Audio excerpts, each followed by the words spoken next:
Am I the a-hole for cutting contact with my mom and autistic brother? I know the title sounds harsh, cold, even, but I'm asking this with genuine conflict in my heart. I, 19M, recently made a decision that has completely fractured my already fragile relationship with my mother, 45F, and my younger brother, 7M, and I need to know if I truly went too far. To start off, my mom and little brother have always been extremely close. Almost too close. It's like they live in a world where only the two of them exist, and the rest of us are just background noise. Some would say that's natural, he's the baby and I'm the middle child. But trust me, it goes way beyond that. There's always been a heavy sense of favoritism, and I've carried that weight for as long as I can remember. It all began making sense to me around my 13th birthday. My mom got me an iPad. I was ecstatic. It was probably the most expensive gift I'd ever received.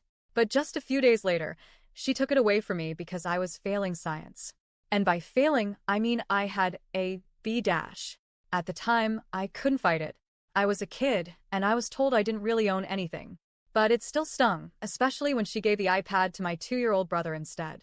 I don't even think he could say his full name back then, but somehow, he had full access to what was supposed to be my birthday gift.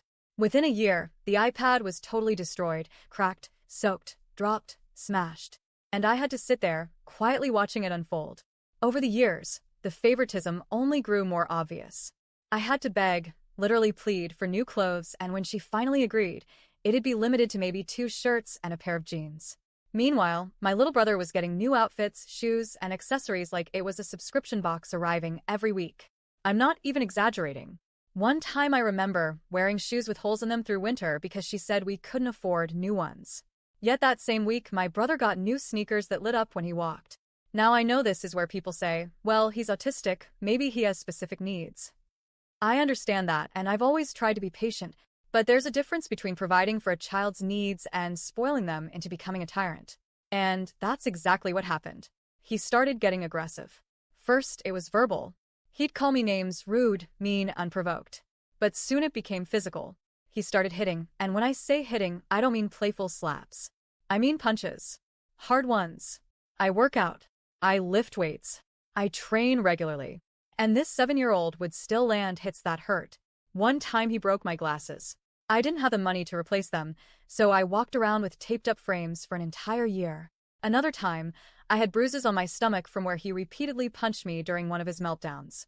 I'd tell my mom, but she'd brush it off. He's just a kid. He doesn't know better. Stop provoking him. Meanwhile, I was being emotionally and physically torn down for things I couldn't even control. I was walking on eggshells, constantly checking myself, filtering my tone, measuring my words, just to avoid setting either of them off. Things really came to a head when my little brother turned 6. My mom got him an iPhone 15 Pro Max.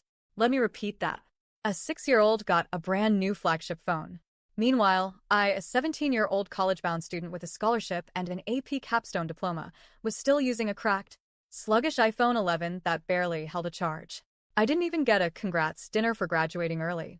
In fact, my mom missed my graduation entirely because she took my brother to see a movie to celebrate his pre-K graduation. I wish I were making that up. Despite all this, I kept trying. I kept showing up for Sunday dinners after I moved 5 hours away for college. I thought, maybe things will get better. Maybe she'll come around. But last week proved to me that nothing was going to change. It was a regular Sunday. I came over for dinner like usual, trying to keep the peace. At one point, I got up to grab a glass of water and gently asked my brother, "Hey bud, can you move over a bit?" That was all I said. No edge in my voice. No sarcasm. Just a simple request. He responded by kicking me in the groin and punching me in the face. Hard. I stumbled back in shock, not even angry at first, just stunned. But the worst part wasn't even the pain. It was my mother's response. She looked up from her plate, shrugged, and said, "Don't do that." To me. Not to him. To me. Like I was the one who'd done something wrong. Like I had provoked her golden child by simply existing. That was the final straw. Years of silent resentment erupted, and I lost it. I told her I was done being treated like garbage, done being ignored, and done watching her baby one child while neglecting the other. I told her this would be the last Sunday dinner she'd ever see me at. And yeah, I called my little brother a spoiled jackass on the way out. Maybe not my finest moment, but after everything, it felt earned. Since then, I've cut contact completely, blocked her number, left all family chats. I've been flooded with texts and voicemails, some from her, some from relatives, most of whom, surprisingly, are actually on my side. They've seen it too. They've all talked to her about how she treats me, and every time, she dismissed it as me being jealous or manipulative. Now she's playing the victim, telling everyone I'm a monster for yelling at an autistic child. So here I am. Sitting alone in my apartment, wondering if I crossed a line I can't uncross. I didn't want it to come to this. I wanted a family. I wanted a mom who saw me, too. But instead, I've had to walk away just to protect myself. So I ask you, am I the a hole?